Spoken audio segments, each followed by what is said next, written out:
Welcome to the Netherlands, where the World Judo Tour continues its fast-paced end to the year with a Grand Prix in The Hague.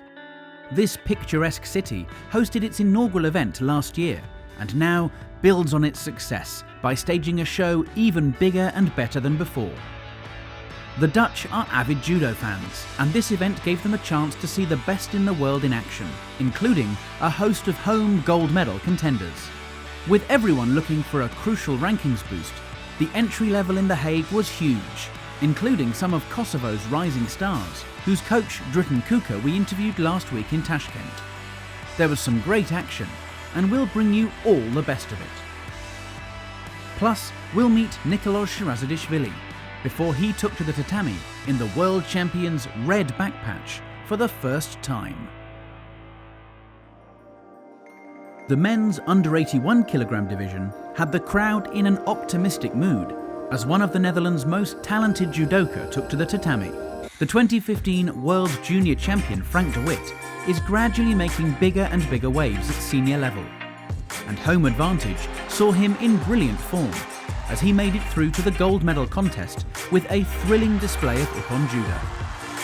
After seeing off Germany's Dominic Ressel at the semi-final stage, de Witt was one win away from a dream gold medal on home soil, and with the crowd fully behind him, he would take some stopping.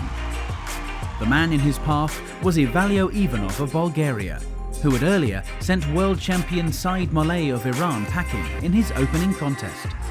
The taking of such a high-profile scalp galvanised Ivanov, who went from strength to strength as he set up a showdown with de Witt, throwing Romania's Vlad Vizan with a magnificent dropping shoulder throw along the way. But could Ivanov thwart the collective might of the fans inside the arena? Your commentator is former world champion Neil Adams. About a minute and a half to go in this contest. Anybody's contest, it's really open. Both absolutely going for it. Ivanov, oh, he's gone over. Oh, that Osota Gary. That was so close.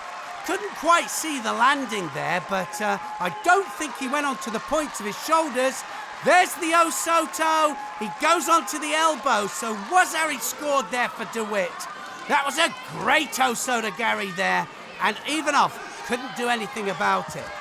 Ivanov has to go forwards. Now what's he going to do? Double belt Harborelli! Oh, brilliant stuff. And he gets a Wazari for it.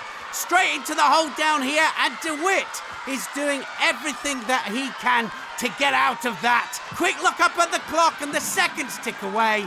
Ivanov has won the gold medal.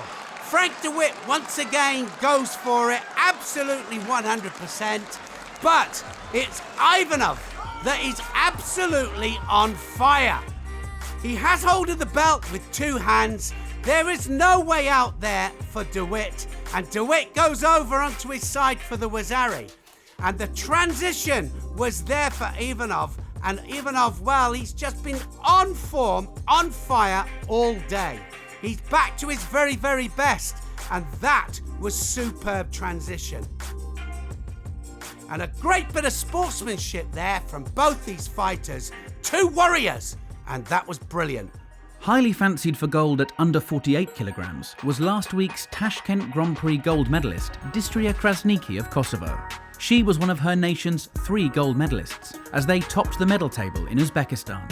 However, after a great start to her day against Germany's Mira Ulrich, Krasniki came unstuck when she faced Japan's Sakagami Aya, who threw her for a brilliant Ippon win.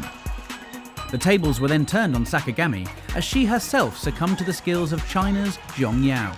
It would be Yao contesting the final, where she faced Marina Cherniak of the Ukraine. Cherniak really has been on great form. Straight into the attack. Uchimata straight away, and Zhong's gonna tip her. She gets the Wazari for that, and Cherniak made a mistake. Went in for the Uchimata there, didn't quite have the full commitment, and she gets tipped onto her side for a well-deserved Wazari. Now, Zhong straight in for the Sianagi, and she's gonna go for it again here, Cherniak. The arm over the back, Kosoto, and she gets the Ippon. That was a great technique under pressure. Cherniak goes in for the Kosoto, changes the direction this time, and look at the grip there. That grip there absolutely makes sure that Zhong lands cleanly on her back. A brilliant performance from Cherniak. She wins gold. Krasniki would go on to face China's Li Yanan for bronze. Krasniki straight away on the search for that sleeve. She wants the sleeve, and Li there just pecking away at the jacket. Krasniki looking for the Sasai! Oh, that was brilliantly taken. Wow, she had the grip that she was searching for. Look at her on the sleeve there. Talk about Kazushi. Kazushi at its very best. And over she goes. Li couldn't stop it. And that was a beautiful Sasai Surikumiashi. The Suriti hand and the Kazushi hand, both working together to great effect. Bronze for Krasniki. At under 73 kilograms, yet another of Kosovo's growing talents was in action, as Akil Jakova looked to continue a fantastic 2018 season. Against Roy Schipper of the Netherlands, he showed why he is fast becoming known as one of the division's hottest prospects, with an incredible foot sweep for a huge Ippon win. But the guile of Musa Magushkov, the Russian veteran, proved too much in the final, as he was himself caught with a foot sweep as Magushkov took gold. Still, another medal for Kosovo on the World Judo Tour as they continue to build momentum. We spoke to team coach Dritan Kuka about the incredible development of his world-beating judo team.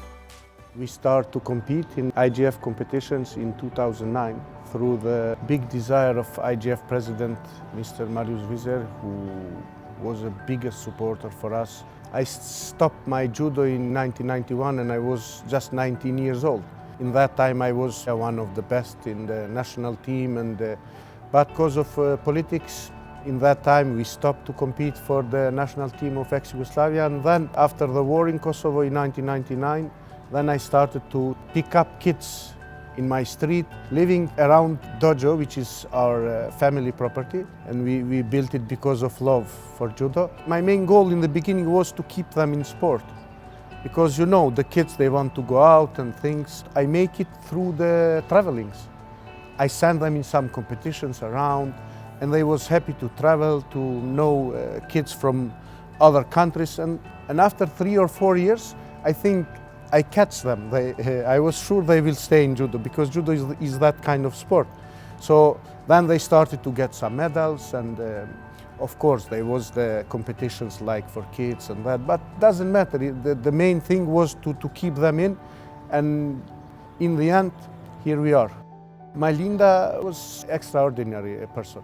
All the time she was really focused, and actually in life she's so quiet, so serious. When we start to go in competition, I saw that she's a really fighter. She was like that since she was a kid. And working with her was a good thing, because all of athletes, I must push them. In the case of my Linda, is totally different. The person as my Linda, I think, is not easy to find. So Nora Jakova, 57 kilogram, is an athlete which starts in the same time with my Linda to train. She is now one of the best athletes in 57 kilograms.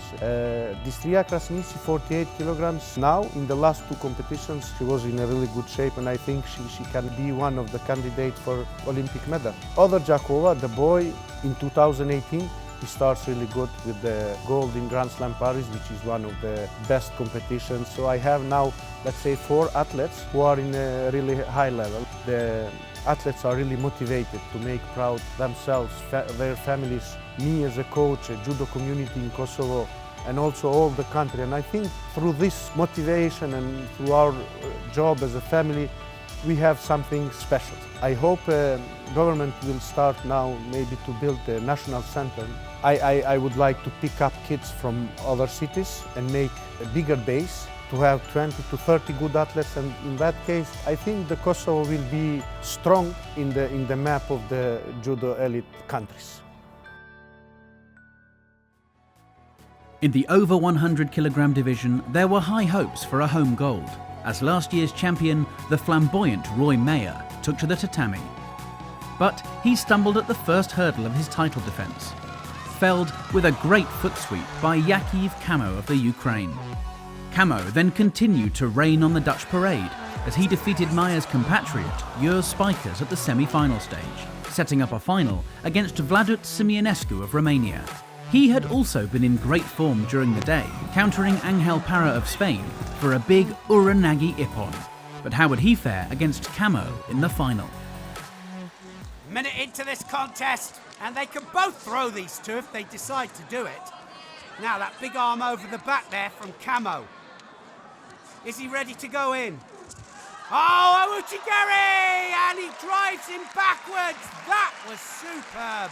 We knew he could do it. And that driving Ouchigari there finishes it all off. Look at the right arm round the back, pulls the hips in, and he drives off that back leg. He just drives him over and lands him flat on his back. Brilliant stuff from Kamo, the former world bronze medalist, performing at his very best. At under 100 kilograms, Abu Dhabi Grand Slam champion Petr Palchik of Israel was looking to keep the ball rolling with another World Judo Tour gold, as he faced surprise package Mikita Zvirid of Belarus in the final. Just over a minute into golden score. Anybody's contest, it depends on who's going to open up. Zvirid looking for the opportunity for a counter. Palchik, will he take the chance? Sianagi, yes he does! And he gets a great ippon there, and that smile says it all. And, well, they're so happy with that one, and so they should be. The Israeli team always pushing for the ippon, and that was a superb drop, Sianagi there, and he drove him over. He was waiting for the right opportunity. The right opportunity came in golden score. Sianagi and Palchik is the gold medalist. Oren Smadja doing such a great job with this Israeli men's team, and that was a brilliant performance from Palchik. Palchik wins the gold medal for Israel. The fighter in form at under 78 kilograms was Sama Hawa Kamara of France. She produced an enormous Osotogari ippon in her semi-final contest with Samantha Suarez of Brazil. Facing her in the final would be Russia's Antonina Shmelaeva. Just under a minute in. Shmelaeva, very aggressive with the gripping. Kamara got the arm over the back. Now what's going to happen? Shmelaeva attacking with Newaza, and the nice thing about it is that we've got more time in Newaza now. She wraps the arm up, and she looks in danger here, Kamara, and she lands in the Kesagatami, and that was a real basic bit of Newaza, but it was brilliantly taken.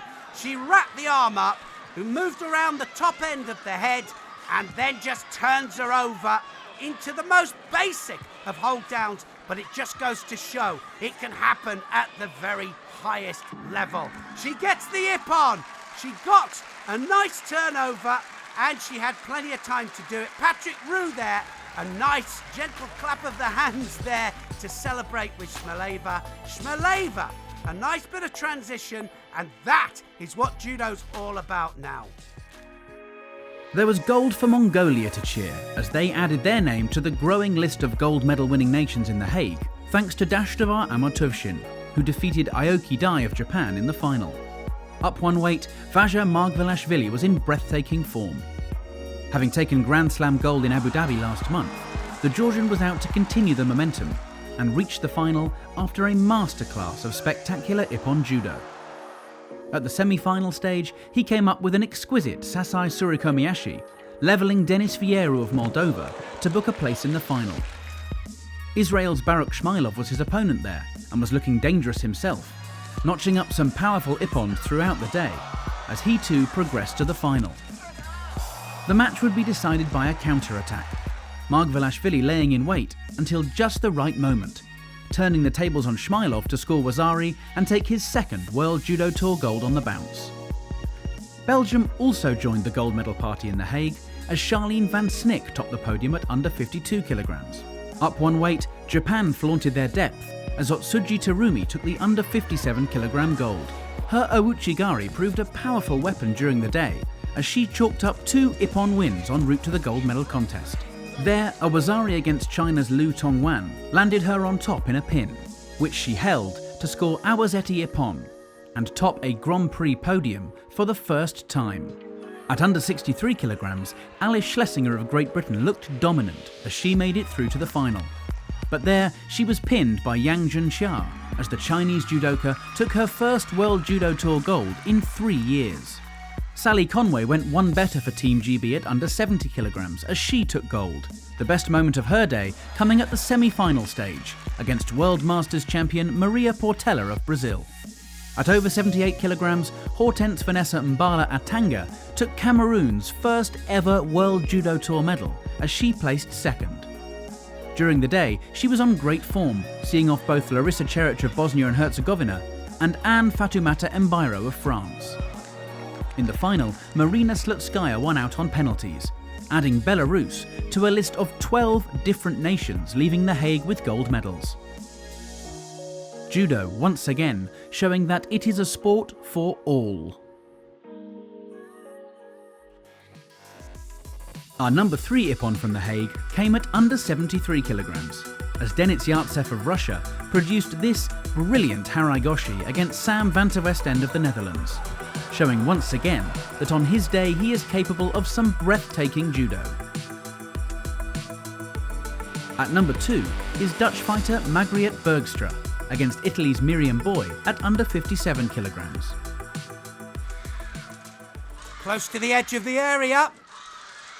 Left against right. Bergstra left-handed, going for the Uchimata! Oh, she has a double stab at the Uchimata, and that was superb. Look how she readjusts the balance here. Starts off, the support leg is too far out. But the second stab here, and she gets the lift. Look at the hands working overtime, and that was a beautifully executed Uchimata from Bergstra. Bergstra scores Ippon. The under 78 kilogram division saw world bronze medalist Mahinda Verkerk of the Netherlands in action, and she was looking good as she made it through to a bronze medal contest against her compatriot Ilona Lucassen.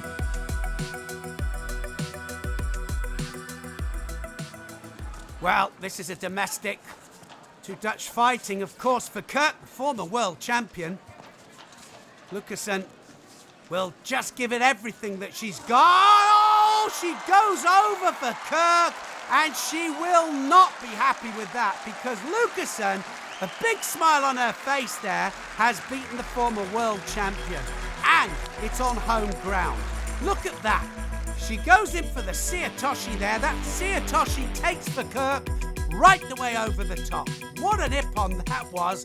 And like I said before, it was in front of her home crowd. Verkerk made a big mistake. She just stayed there for too long, and she goes way over the top there. Beautiful Ippon there, and Lucassen has won the bronze medal. Our final category, the under 90 kilograms, saw all eyes on reigning world champion Nicolas Shirazadishvili, as he came out to compete in the red backpatch for the first time. We caught up with the Spaniard before the judo started in The Hague for the latest of our Meet Your Judoka features.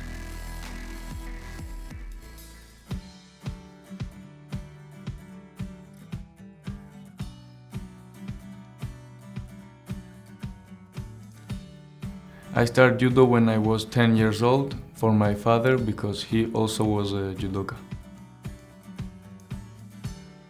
My favorite throw is Uchimata, maybe because I'm tall and I have long legs and I can take the grip in the belt easier. I don't do too much newaza, but when I do, I like to do jujigatame because I catch the arm easier than the neck.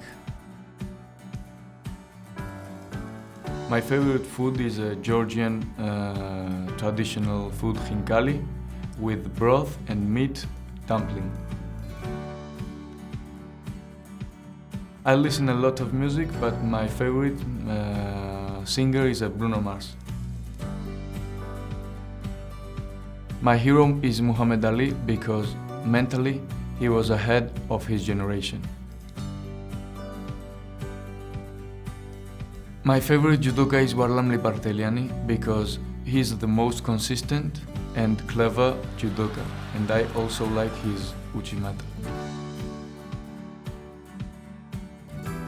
If I wasn't a judoka, of course I would be in the sport, and I would be a water polo player.